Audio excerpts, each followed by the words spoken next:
मेरा नेता कैसा हो? भाई तोरा जैसा हो। मोसरी के मारा बहुत मारा, चमचा तो चमचा जखा रहो। चलो।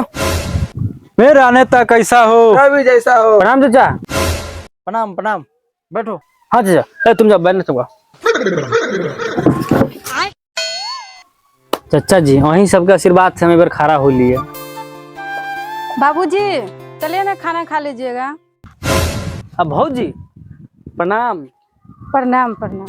भौजी खाली चच्चे से पर ध्यान दीजिएगा, इस बार हमरो पर ध्यान दीजिए। जी जरूर। भौजी एक बार, बस एक बार खटिया पर दे के देखू, अहाँ के सेवा के लिए हमेशा हमार खड़ा रहत। क्या?